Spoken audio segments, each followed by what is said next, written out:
introduciendo de dónde salió el proyecto, ¿ya? Para que más o menos cachen de qué se trata. Las cosas que he hecho hasta ahora con respecto a estos temas y cómo dentro de la planificación va a avanzar este proyecto de aquí en adelante, ¿no es cierto? El proyecto trata sobre interacción, así se llama el concepto estructural, ¿no es cierto? Interacción de estructura sobre estructura. ¿Ya? Dentro del mundo como de ingeniería sísmica se ha hecho un montón de investigación en interacción sobre estructura, ¿ya? Donde básicamente tú tienes tu edificio y todos los edificios están fundados en un suelo, ¿no es cierto? Que tiene ciertas propiedades, tiene ciertas características. Quería ver.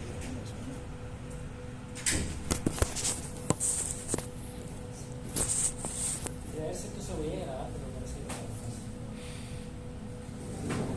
Bueno, ¿ya? Entonces, cuando uno hace un modelo de tu estructura, uno en estricto rigor debería considerar las propiedades del edificio y las propiedades del suelo. El suelo viene el terremoto, ¿no es cierto? Siempre estamos hablando desde el punto de vista dinámico. Y existe alguna interacción entre el suelo y el edificio, ¿no es cierto? Esto se sabe desde siempre, desde los años 60, pero se empezó a investigar ahora desde los años 80 en adelante por los desarrollos de los computadores.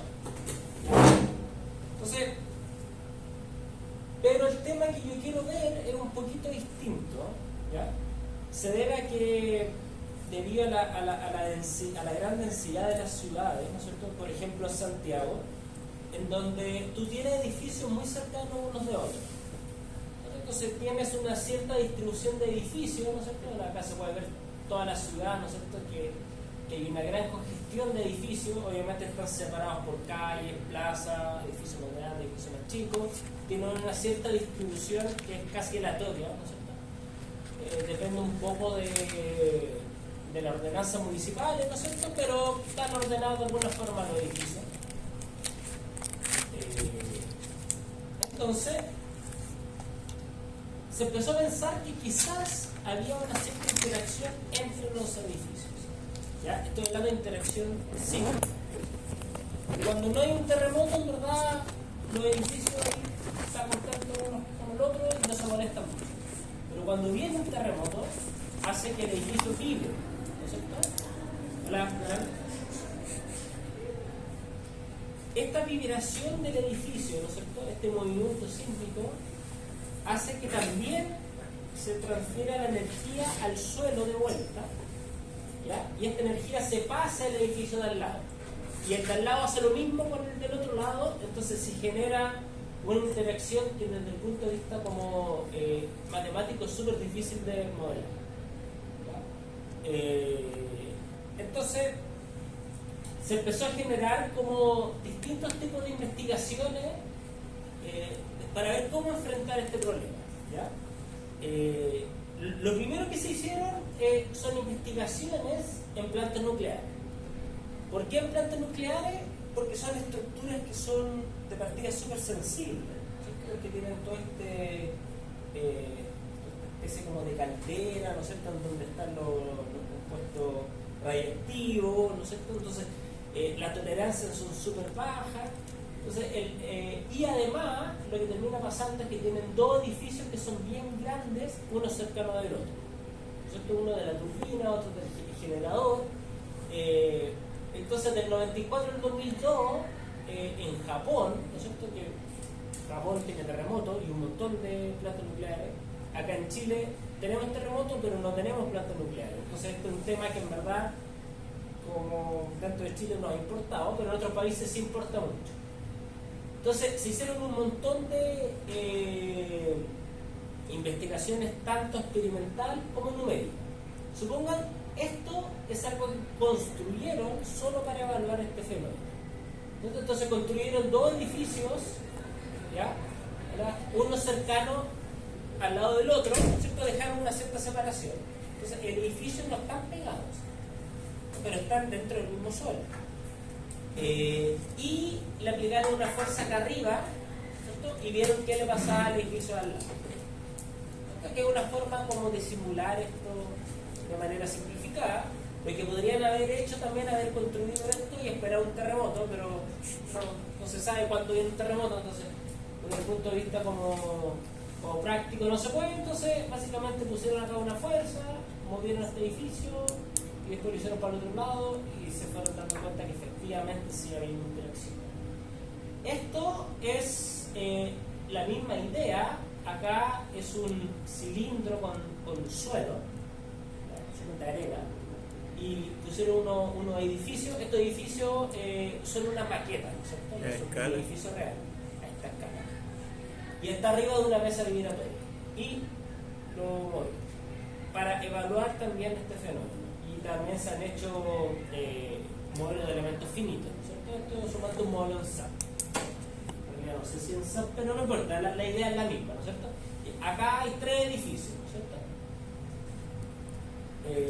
Entonces se han hecho ensayos de campo, pruebas de laboratorios, simulaciones numéricas, y acá llegué yo en 2016 a intentar ver qué pasa con esta cuestión desde el punto de vista más numérico, ¿ya? Entonces empecé a ver 2 edificios modelados de manera simplificada, ¿no es cierto?, y los conecté. ¿Por qué los conecté? Porque básicamente quiero que tengan alguna interacción entre ellos, ¿cierto?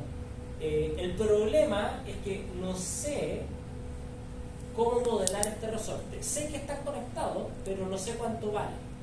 Entonces la primera pregunta es, ¿cuánto vale este resorte? ¿No es cierto? Entonces, en vez de tener que modelar todo el suelo, solo voy a modelar este resorte, ¿cierto? Entonces planteé mis ecuaciones, después podemos discutir esto y cómo lo vamos a hacer de aquí en adelante, ¿no es cierto?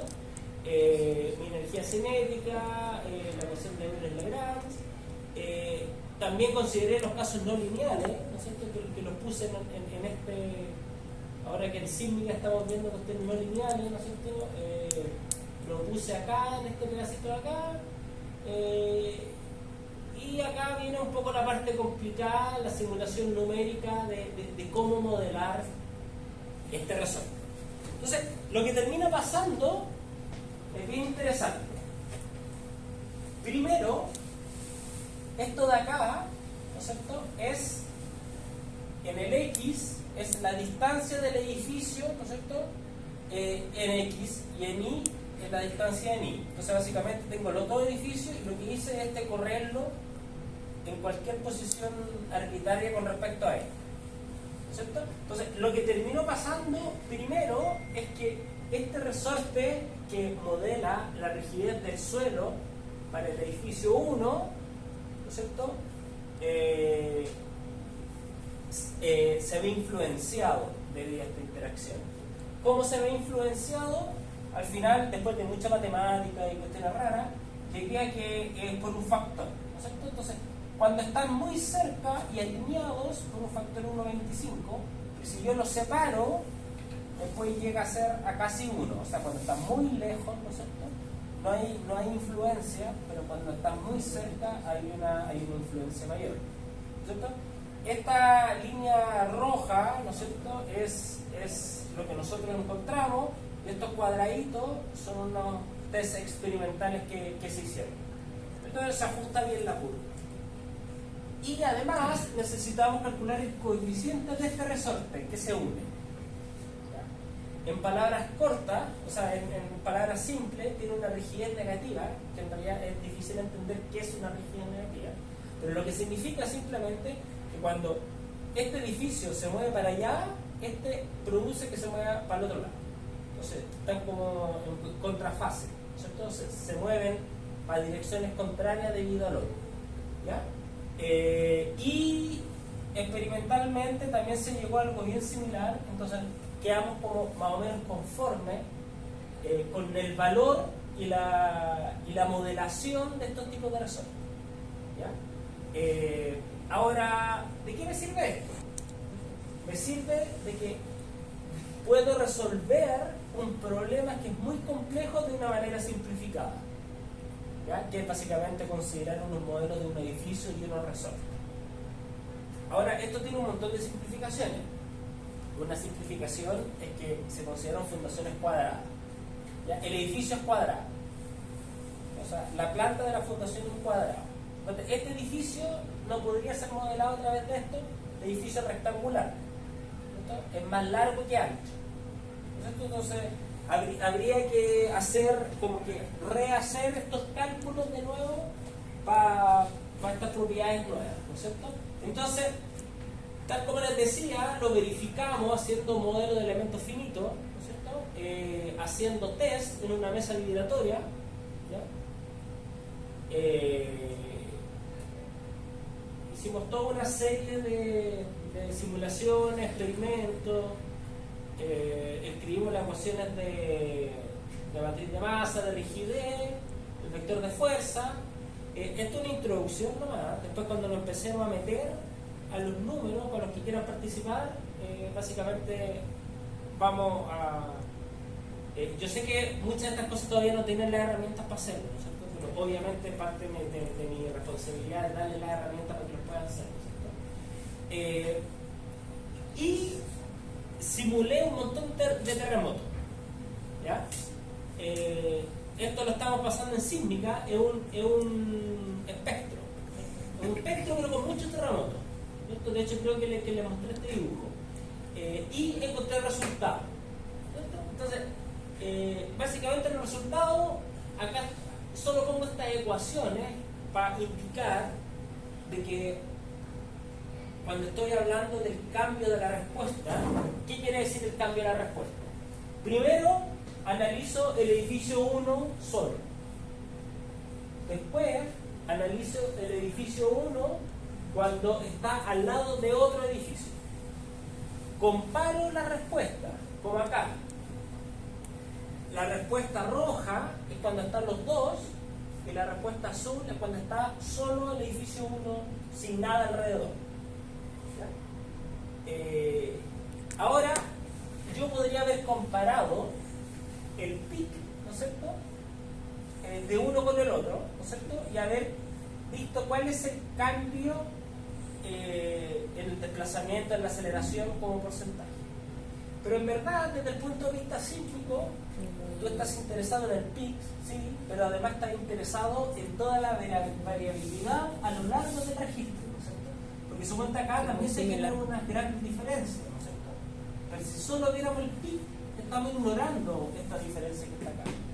Entonces, de la forma que lo calculé, es que esta ecuación de acá, básicamente, es calcular la diferencia a lo largo de todo el registro, ¿ya? Esa es como la sutileza, ¿no? ¿Ya? Pero también podemos ver desde el punto de vista con matemático qué significa, pero es eso, es una forma de comparar cosas a lo largo de todo el registro, ¿ya? Y si vemos acá, la línea roja es un 78% más grande que la línea azul. Entonces, para un caso particular, para un terremoto particular, tengo un aumento del 78% en la respuesta. O sea, ese es el nivel de influencia que puede tener un edificio sobre otro, a pesar que no están conectados, ¿ya? Ahora, ¿por qué me importa esto? Es porque en ningún lado se considera esto. Cuando hicieron este edificio de acá, a nadie le importó que estuvieran estos edificios acá al lado. Solo lo construyeron, ¿ya? Y nadie hace un análisis de este tipo, ¿cierto? Entonces, bueno, esta es la Power Spectral Density, pero básicamente acá es frecuencia y esto es amplitud. Y lo que se puede mostrar claramente es que la curva tenía un pic en esta frecuencia, y para esta frecuencia creció un montón, ¿ya? Entonces, de cierta forma, está como en resonancia los edificios. O sea, el edificio 2, que es un poquito más grande, de cierta forma entra como una especie de... hace entrar en resonancia un poquito el edificio 1, por eso se genera ese pico, ¿no es cierto? Estos desplazamientos 78% y aceleración 120%. ¿Ya? Esto es para el edificio 2, ¿no es cierto? Esto es una parte bastante interesante también, porque dentro de la energía es la misma. Lo que termina pasando es que el edificio 2 le pasa energía al edificio 1, pero el edificio 2 reduce también su respuesta en un 45% y en un 16%. Entonces al final no es que apareció energía de la nada, sino que el edificio 2 le compartió energía sísmica al edificio 1. ¿No es cierto? Entonces uno podría decir que es beneficioso, ¿no es cierto?, para el edificio 2, pero perjudicial para el edificio 1. Obviamente esto depende del terremoto, depende de la geometría, de las propiedades dinámicas, depende de un montón de parámetros. Entonces, estas curvas básicamente es para mostrar los valores máximos, ¿no es cierto?, para todos los terremotos que les mostré anteriormente. Para todos estos terremotos que están acá, para todos estos de acá,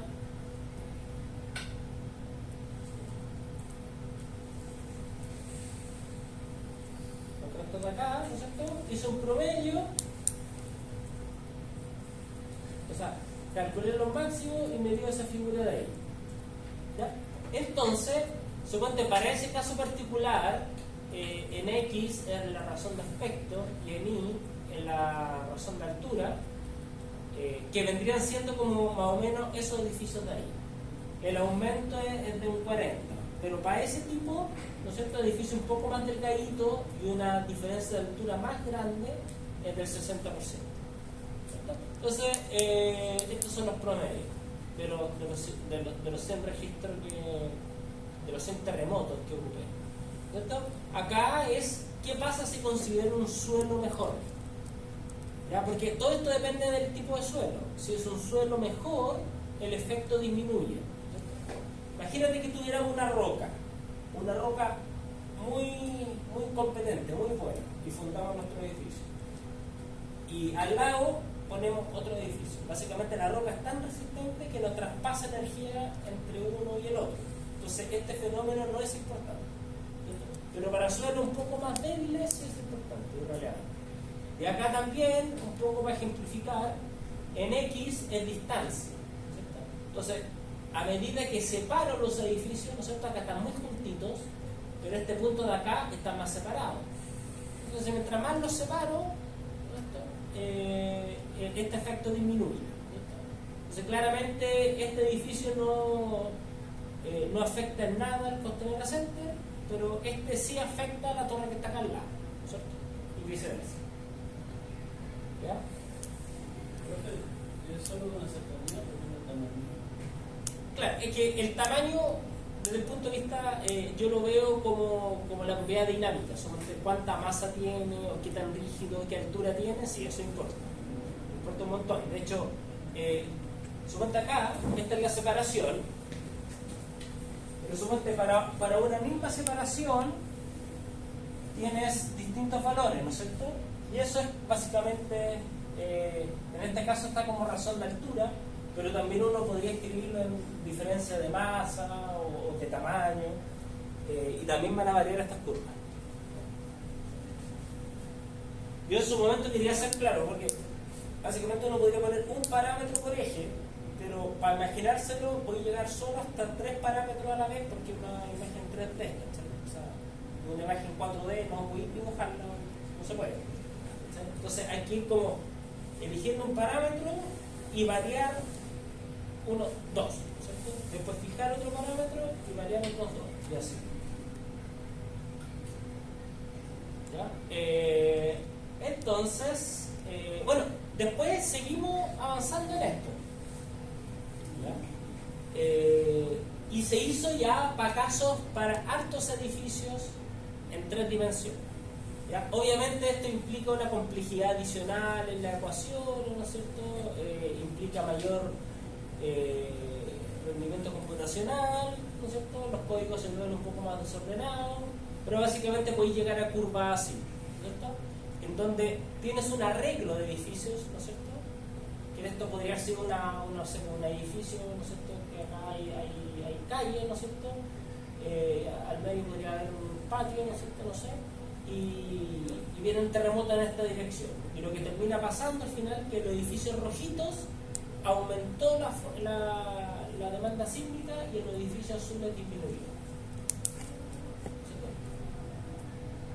Ahora, es interesante porque básicamente uno puede empezar a variar parámetros, ¿no es cierto? Todo esto hasta ahora había sido solo como casos representativos que no representan a un caso real.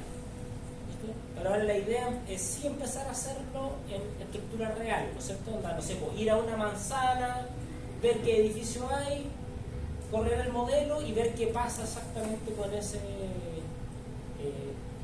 con esas características particulares de los edificios que en realidad están construidos, ¿no es cierto? Acá también puse un edificio y este edificio de acá básicamente lo fui corriendo, ¿no es cierto? O sea, lo corría, lo ponía en un punto, analizaba, después lo ponía en otro punto, analizaba y así. Lo fui corriendo alrededor y me quedó esta curvita de acá, ¿no es cierto? Que en algunos casos se reduce la acción sísmica, la interacción, y en otros casos se amplifica la interacción. Después les voy a mandar esta presentación para que la tengan. Bueno, estas son las conclusiones que llegan en el doctorado, más o menos. Esto es bien simplificado. El efecto es perjudicial para el edificio 1, con el edificio 2 es más alto o más pesado. ¿Y cuando son iguales? Cuando son iguales, de cierta forma, al ser las frecuencias las mismas, Claro. como que ¿Puede aumentar o qué? no, como que no pasa nada. No pasa nada. ¿Y el largo? Eso todavía no lo sé. ¿Qué pasa si pesan lo mismo, pero uno es más largo y el otro es rectangular, es cuadrado? Eso es parte de lo que vendría ahora. Claro, ver ahora con distintas formas de edificios. Claro. Claro, llegué a un 150% en la aceleración y 400% en el desplazamiento. Claro, estos son altos, pero en este caso particular eran unos casos bien extremos, donde tenía un tremendo edificio y al lado una casa. Entonces, al final lo que termina pasando es que este tremendo edificio le aplica todo un movimiento al suelo y la pobre casa se mueve nomás, según el otro edificio al lado. Y eso, claro, es súper perjudicial versus si no estuviera el edificio grande y la casa estuviera sola. Entonces, por eso se ve tanto que un 400% de variación. Que es como un poco esto: el edificio de mayor altura impone una deformación, rotación de cuerpo rígido en el edificio más pequeño. Eso explica en palabras fáciles. Para suelos densos, el efecto es menos relevante que para suelos blandos. Lo que había dicho, si fuera una roca, ¿verdad?, este fenómeno no es tan importante. El efecto de interacción disminuye a medida que se aumenta la distancia de los edificios. Eso también habíamos dicho que era como algo intuitivo, ¿no es cierto? Si se separan los edificios, en realidad como que el efecto disminuye, ¿no es cierto? Si está más lejos, no debería ser tan importante. Bueno, y esto en realidad lo podemos discutir después, pero aún no pasamos en ingeniería sísmica, análisis modal, ¿no es cierto? Pero básicamente un edificio uno lo puede modelar con una cierta cantidad de modos, ¿no es cierto? Que básicamente es reducción de grados de libertad. Entonces, lo que llegamos es que, no sé, por los primeros 3, 4 modos son lo importante y después ya los siguientes modos son menos relevantes. ¿Alguna pregunta hasta ahora? Es bien introductorio y un poquito mencionar qué se ha hecho hasta ahora.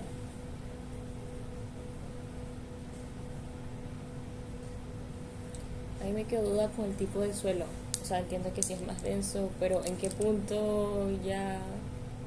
Suponte para edificio, en general, para medir como propiedades del suelo, uno mide como velocidad de corte, que es el V sub S. El V sub S básicamente es como proporcional a la rigidez del suelo. Entonces, yo diría que es como un un valor de corte son como 500 metros por segundo. Y suponte, si tú ves la norma hace una clasificación de suelos.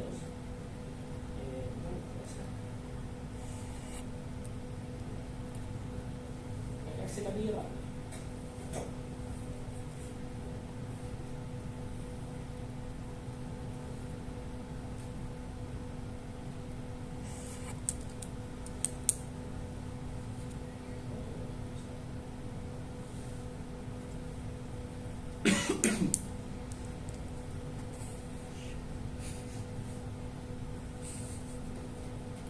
Que al profe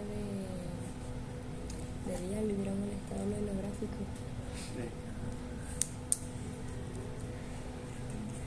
La 433. ¿Quién habló de eso? ¿Te lo sabe? Profe, ¿y usted hizo el modelo con 2 edificios? Por ejemplo, si nosotros tenemos 4 ubicados así como de cierta forma, ¿cuál se beneficiaría?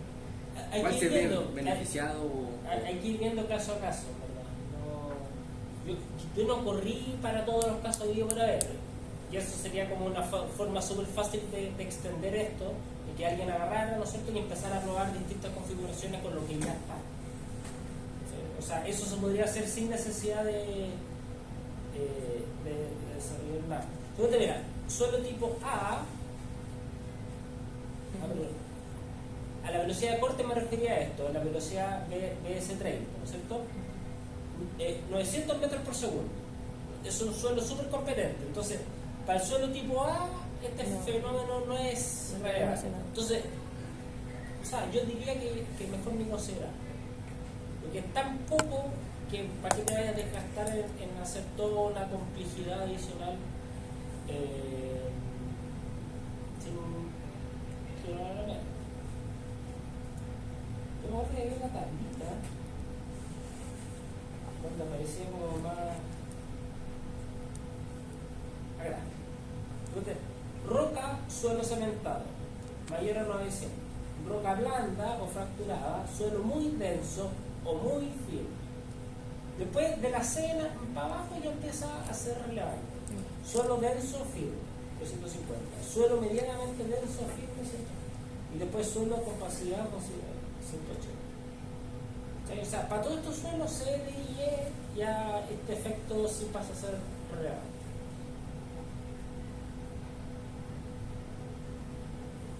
Entonces, ahora el proyecto. ¿Qué es el proyecto? O ¿cómo se llama? Estos fondos de iniciación son básicamente de ANID, que es la asociación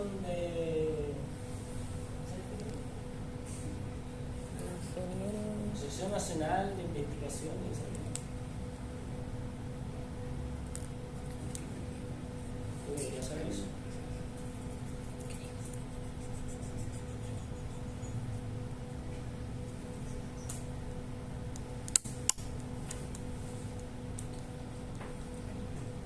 Agencia Nacional de Investigación y Desarrollo.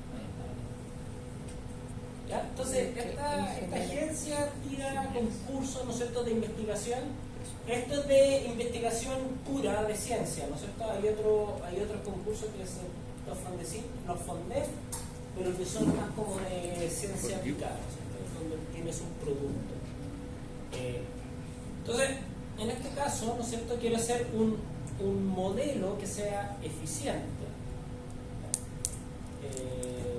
En 3 dimensiones, que evalúe este fenómeno, ¿no es cierto?, y que ojalá sea posible aplicarlo a muchos edificios, ¿no es cierto?, que vendría siendo como los efectos de ciudad, el city side effect, ¿no es cierto?, bajo acciones sísmicas. No siempre hay que pensar que estamos hablando de efectos sísmicos, ¿no es cierto? Entonces, la primera etapa sería hacer este modelo, ¿no es cierto? Entonces hay toda una como subtareas que se puede ir como separando, ¿no es cierto? Que se pueden dividir, ¿no es cierto? Que no tienen necesariamente relación unas con otras, ¿no es cierto? O sea, perfectamente alguien podría tomar una, ¿no es cierto?, sin necesidad de entorpecer el trabajo del otro, ¿no es cierto? Entonces, Lo primero sería como calcular estos resortes, ¿no es cierto? Para distintas formas de la fundación. Entonces, si alguien está interesado en eso, lo que haríamos es que primero juntarnos, ¿no es cierto? Yo les explicaría cómo calculé para una fundación cuadrada y les diría, mira, para una fundación rectangular más o menos hay que hacer esto. Y cómo hacerlo. Y hay que calibrarlo en modelo de elementos finitos. ¿A qué me refiero a esto? Es ocupar un software como SAP. Nosotros en fundaciones usamos los 5. Alguno de esos. Entonces, eso podría ser otra persona. Después, en MATLAB básicamente habría que calcular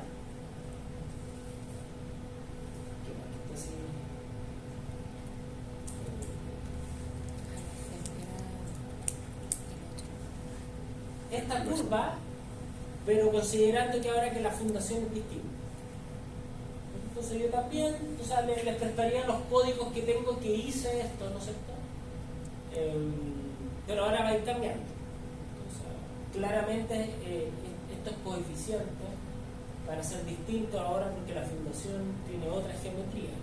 Entonces obviamente depende si es circular, si es rectangular, qué tan rectangular es, ¿no es cierto? O sea, como, en ese caso se habla de regresión de aspecto, ¿no es cierto?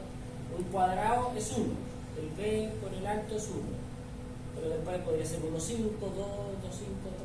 o sea, hasta llegar a este edificio, ¿qué será? Será como el largo es como 5 veces el ancho, ¿no?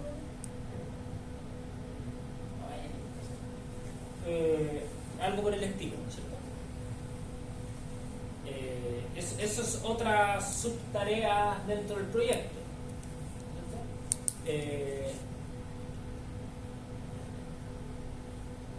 Después,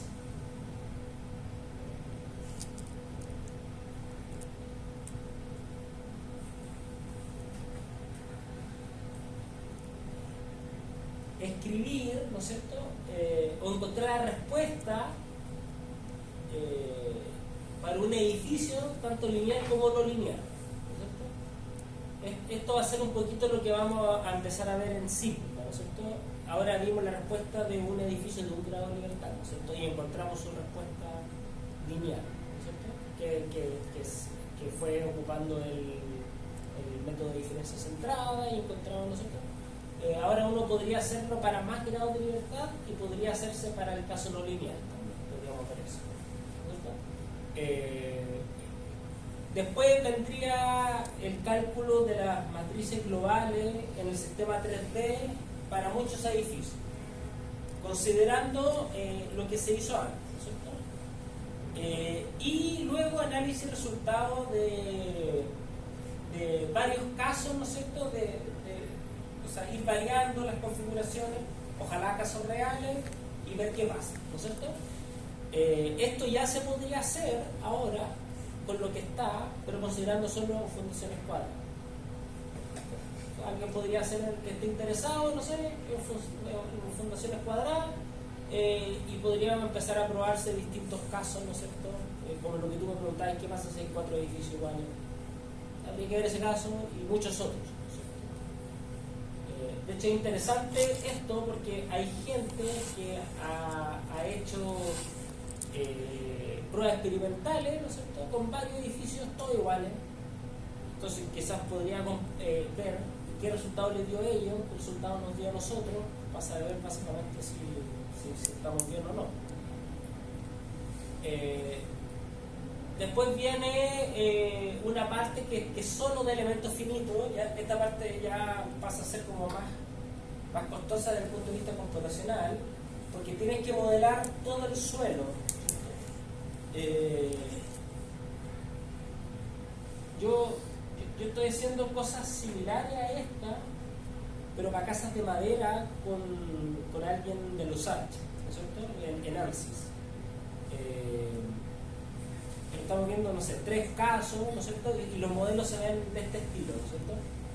no sé si alcanzan a ver bien, pero esta cuestión son muchos como cuadraditos chiquititos, ¿cierto? Son muchos elementos finitos chicos. Entonces, siempre correr esto tarda mucho.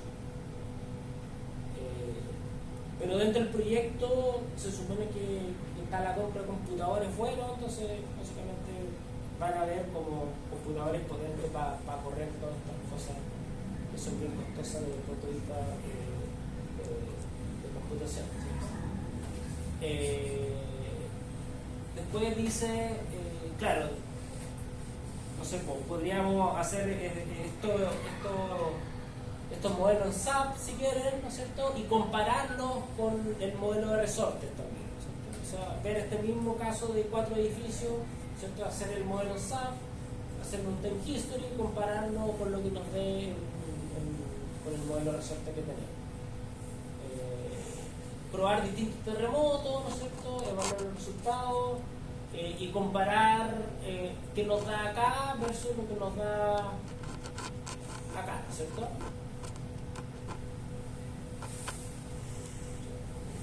Acá. Después viene una parte que es experimental, ¿ya? Esta parte se va a hacer en los ADS. Entonces, lo que tienen que hacer acá es de nuevo, elegir un caso, ¿no es cierto? Hacer unos modelitos, ya esto es físico, ¿no es cierto? O sea, tienen que ocupando, bueno, tenemos que conversarlo, ¿no es cierto? Pero probablemente se hacen ocupando cuestiones metálicas, ¿no es cierto? Porque hacer algo de hormigón al tiro sale demasiado grande y ya no tenéis capacidad suficiente para que te dé la mesa, ¿no es cierto? Entonces, también hay una discusión grande si ocupar suelo o ocupar otro tipo de material.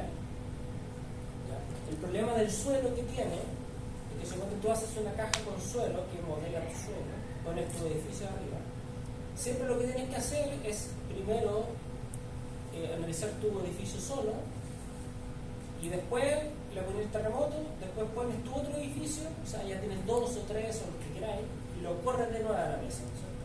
El problema es que entre la corrida 1 y la corrida 2 las propiedades del suelo cambian,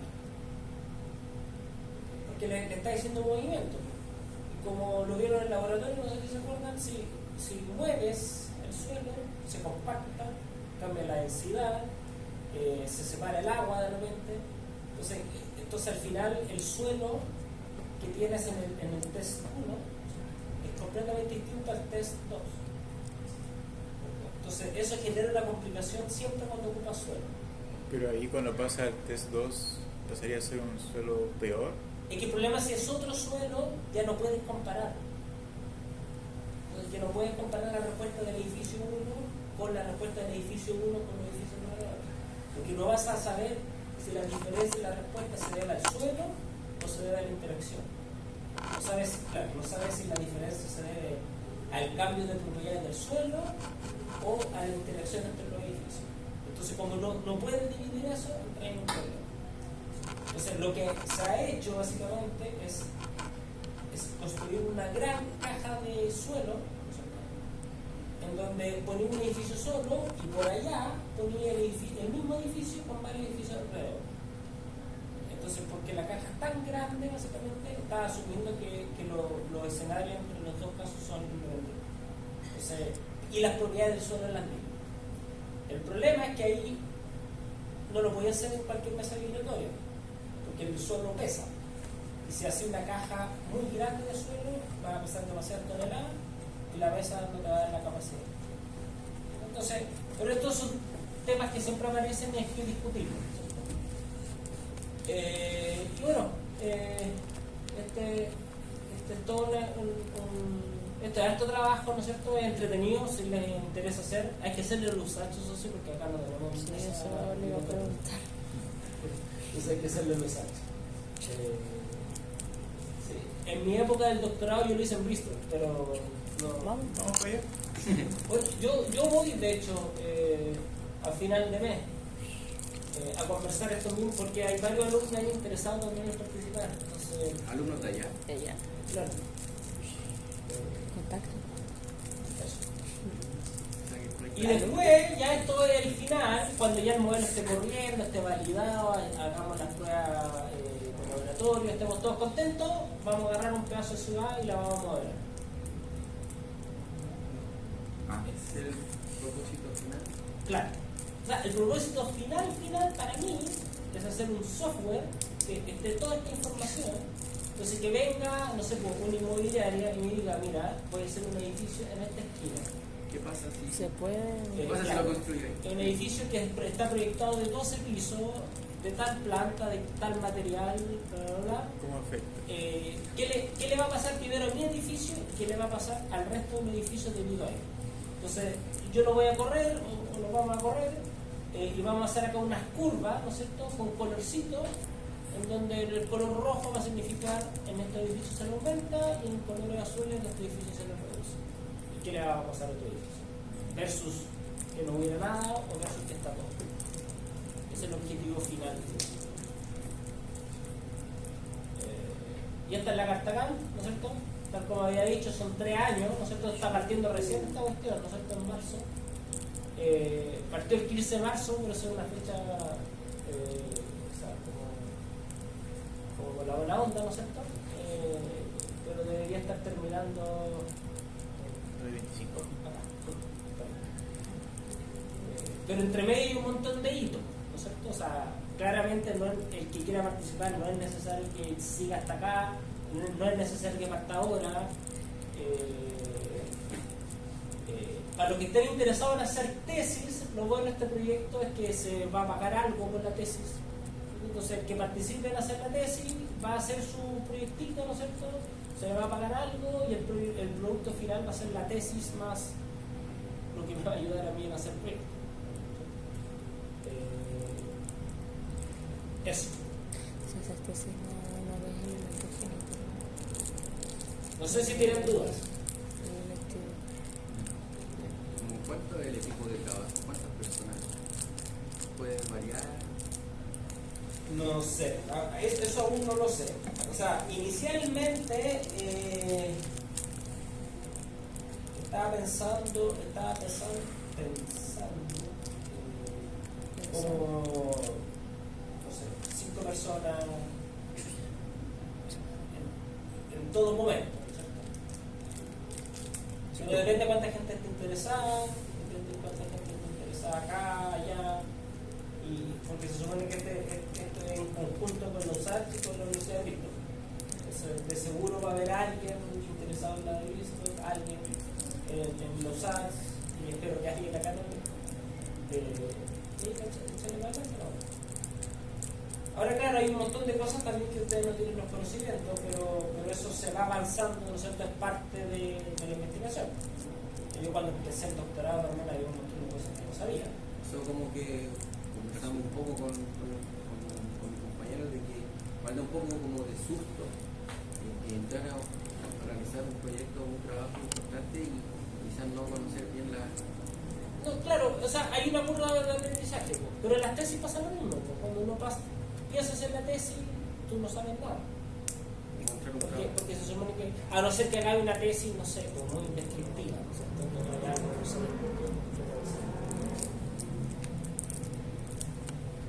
No sé, porque hagan un presupuesto, supongo. No, igual vaya a aprender y todo, pero en verdad como que no tiene una gran novedad, sin menospreciar. Claro, pues no sé, es lo primero que se me ocurre en la cara. Pero claro, en todas estas cosas en verdad, sí, hay una curva de aprendizaje que vaya, o sea, si te metí en el, no se pueden hacer cuestiones en SAP, vaya a tener que aprender SAP. Si te metí en las cuestiones numéricas, vaya a tener que meterte en MATLAB, escribir código, sacar resultados. Probablemente no te va a resultar, me va a preguntar a mí, lo vamos a ver en conjunto, vaya a tener que leer. Es un proyecto de investigación. Que sí, que va un poquito más allá que suponte que es hacer una tarea. Hacer una tarea en verdad está como todos se en clase, entonces uno va y la hace. En la investigación no es tan directo, porque además hay muchas cosas que yo ni siquiera sé qué va a resultar o cómo se va a hacer.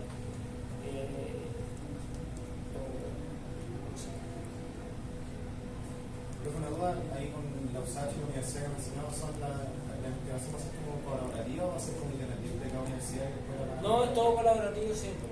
O sea, siempre, o sea, siempre los proyectos de investigación ojalá sea lo más colaborativo posible. La idea que sea así. Y bueno, y dependiendo de cómo salga todo esto, como es, uno siempre puede intentar escribir, o sea, para algún paper, para alguna conferencia, para algún ¿cómo se llama? O sea, tiene que salir porque son las cosas que yo prometí, ¿no sé? Que si leen por ahí, ¿Qué pasa si no? siempre al final dice escribir artículo y mandarlo, ¿no es cierto? Entonces, todo esto al final, a mí, la universidad y todos están pensando que ojalá termine en algún producto que sea publicable, porque esos son los índices que le interesa a la universidad para subir el ranking y todas esas cosas. Entonces, ese es el producto. Una tesis en sí le sirve al estudiante, pero eso a mí no me sirve de nada. Entonces, yo siempre voy a intentar de que el trabajo de alguna forma se transforme en... Bueno, y la universidad también de cierta forma está intentando ahora que los estudiantes, ¿no es cierto?, se metan un poco más en la investigación. Ahora, y desde el punto de vista incentivo, también hay incentivo económico por publicar. O sea, no es mucha plata, pero serán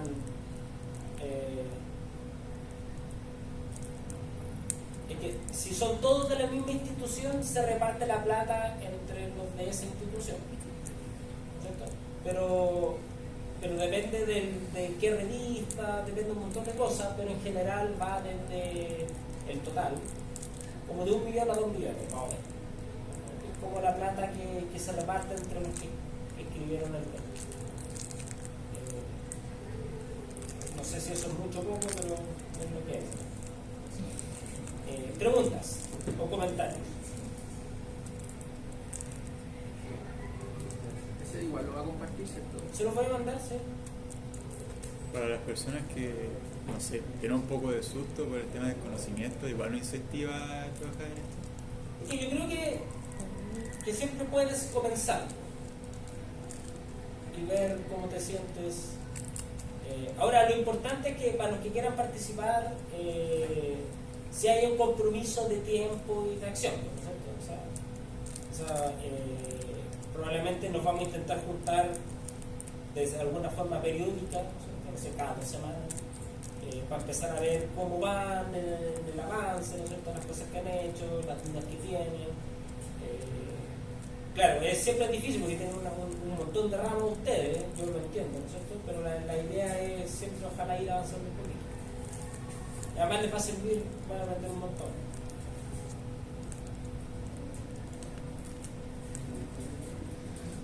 El proyecto aún no empieza entonces, porque O sea, 15 de marzo... Formalmente empezó el 15 de marzo. Pero claro, no me han transferido los recursos. Claro. Pero conceptualmente ya partió. Claro, porque usted mencionó que ya partió con los H. Claro, o sea, que en realidad yo siempre estoy conversando. Es que, no, o sea, lo que estamos haciendo con ellos partió antes por otra cosa. Ah, ya. Pero ya partió el proyecto. Pero claro, el rigor ya partió. Entonces, yo creo que cómo podríamos seguir, y les voy a mandar esto, vean en qué área más o menos, en qué parte, si es que están interesados obviamente, si no, no pasa nada, ¿no? Si es que están interesados más o menos en qué área, en qué parte, con quiénes les gustaría colaborar también, o sea, si quieren trabajar en algo también no es necesario trabajar solo, ¿no es cierto? Yo creo que las tesis sí tienen que ser solas, ¿ya? Eso no quiere decir que trabajen solos, pero va a tener que ser un tema particular asignado a cada uno, ¿no es cierto? Los otros temas, si no quieren hacer tesis y solo quieren colaborar, lo pueden hacer en grupo, no pasa nada, ¿no es cierto? Acá no se pueden hacer las tesis en grupo, ¿no es cierto? Que yo sepa. No me suena. Creo que en la carrera no. No se puede, ¿no? Pero yo he visto en otras carreras que sí. Sí. Ah, sí, pues en otras carreras sí. O en otras universidades también. Sí. Ah, por aquí. Aquí no. Entonces, no, acá no parece que no. Entonces, claro, tienen que ver sus afinidades, ¿no es cierto? En algunos lados se van a tener que meter en MATLAB, en el SAP, siempre en alguna cuestión computacional, ¿no es cierto? Porque hacer la mano es imposible. ¿Cierto? Inevitablemente van a tener que meterse en estas ecuaciones, pero eso en realidad no es complicado, ¿verdad? O sea, en la tarde explicándole de dónde viene, ya, una cuestión de movimiento, ¿no? Que termina en algo así. Que una matriz de masa, una matriz de rigidez, un vector de fuerza y una matriz de amortiguamiento. Que es un poquito lo que hemos visto en célula. Sí. Sí. Eso, no sé. Les dejo la pelota a ustedes para que piensen. ¿Qué día tenemos que confirmar la asistencia? Nada, pues podríamos juntarnos en 2 semanas más. Espérate, yo quizás me voy a dejar 2 semanas